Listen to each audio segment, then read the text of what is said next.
All right, we are going to hear now from the Deputy Prime Minister, Chrystia Freeland. She was speaking moments ago about an upcoming meeting with her provincial counterparts, in part to discuss the idea of Alberta potentially leaving the Canadian pension plan. It's an idea that Freeland has said would be disastrous. Let's listen in for a moment.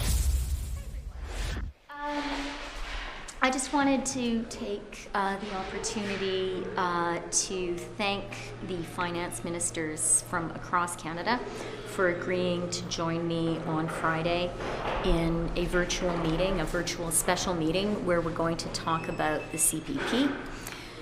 A secure and dignified retirement is so important for every single Canadian. It's the guarantee that our seniors have, and it's the guarantee that all of us have for when we eventually retire. And that's why it's really important that every province, every territory be brought together so we can discuss this cornerstone issue together. That's what we're going to do on Friday. I look forward to the conversation. Une retraite A dignified and secure retirement is an important issue for every Canadian and for each and every one of us. It's an issue that will have implications for each and every Canadian. Therefore, I'd like to thank all of the finance ministers of the provinces for their participation and for agreeing to meet this Friday. It's an important conversation that we need to have, and it's important to include representatives from across the country.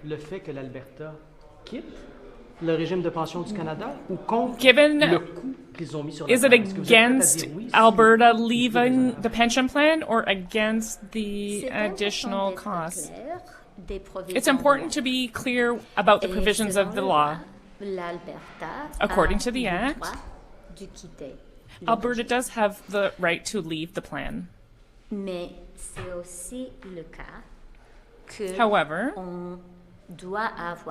it's also the case that we need to have a conversation with all of the provinces and all the territories.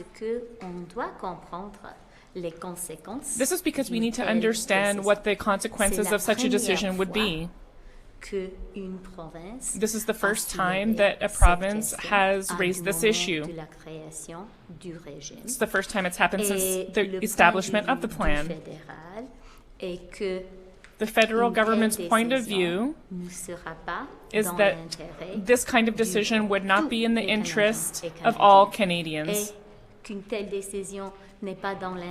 We also believe that the decision would not be in the interest of Albertans.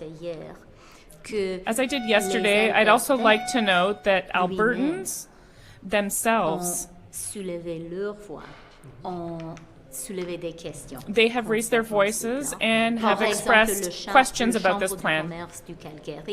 For example, the Calgary Chamber of Commerce has raised and mentioned the dangers of this kind of decision for Albertans.